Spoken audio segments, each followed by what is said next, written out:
അപ്പോൾ അന്ന് ഒരിക്കൽ ഞാൻ പിന്നെ മറ്റേ മൂത്രയിക്കാൻ ഞാൻ വേണം വലിയ ആളായപ്പോൾ, അപ്പോൾ മൂത്രയിക്കാൻ ഞാൻ വർക്കല്ലേ, അപ്പോൾ ഒരു വർക്കിന് പോയിട്ട് പോയി അതിമാഷ അവനെ ടീച്ചറെ ഏൽപ്പിച്ച് പോയി. ടീച്ചർ ഇവന് മൂത്രയിക്കാൻ മുട്ടിയ സമയത്ത് ടീച്ചർ എവിടെക്കോ പോയിട്ടുണ്ട്, കാണാനില്ല ടീച്ചറെ. അതിനെ ഇവനാകെ പ്രയാസപ്പെട്ടപ്പോൾ എൻ്റെ സ്റ്റുഡൻസും ടീച്ചേഴ്സും എല്ലാവരും പറഞ്ഞേ ഞാൻ മൂത്രയിപ്പിച്ചു തരാമെന്ന്. പക്ഷെ അവൻ സമ്മതിച്ചില്ല. പിന്നെ അതിമാഷ എത്തി, സമം മൂത്രയിക്കൽ കഴിഞ്ഞ്. അന്ന് രാത്രി ഇവൻ എന്നോട് കാര്യം പറഞ്ഞു, നിങ്ങൾ കംപ്ലൈൻ്റ് ആയിട്ടല്ലാതെ പറഞ്ഞു, ഇപ്പോൾ തിരക്കുള്ള ദിവസം സ്കൂളിൽ പോകണ്ട, ഞാൻ അല്ലാതെ വായിച്ചോണ്ട് പറഞ്ഞു. അത് വലിയൊരു ചോദ്യമാണ്.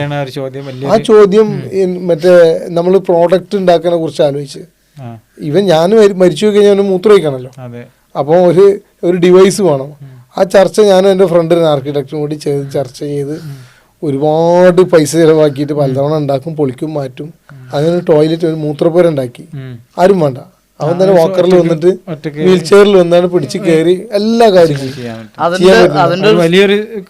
അതിന് സ്റ്റേറ്റ് മറ്റേ നമ്മളെ ആരോഗ്യ ടീച്ചർ ആരോഗ്യമന്ത്രിയല്ലേ ശൈലജ ടീച്ചർ, ആ സമയത്ത് 2ാം കൊറോണ കഴിയുന്ന ആ സമയത്ത് അസിസ്റ്റീവ് ഡിവൈസിന്റെ മത്സരം നടന്ന് സ്റ്റേറ്റ് ലെവൽ എനിക്ക് 2nd പ്രൈസ് അടിച്ചായിരുന്നു ആ പ്രോഡക്റ്റിന്. അപ്പൊ ഞാൻ പറഞ്ഞുകൊണ്ടിരുന്നത് അവിടെ 2 സംഭവമുണ്ട്. ഒന്നൊരു പ്രോഡക്റ്റ് ഉണ്ടായി എന്നുള്ള സംഭവമാണ്. 2 എനിക്കൊരു കാര്യം മനസ്സിലായി, അതുപോലെ ഞാനില്ലെങ്കിലും ആളുണ്ടാവും എന്നുള്ളത്. ഏത് ചെയ്തു കൊടുക്കാൻ ആളുണ്ടാവും എന്നുള്ളത് എനിക്ക് മനസ്സിലായി.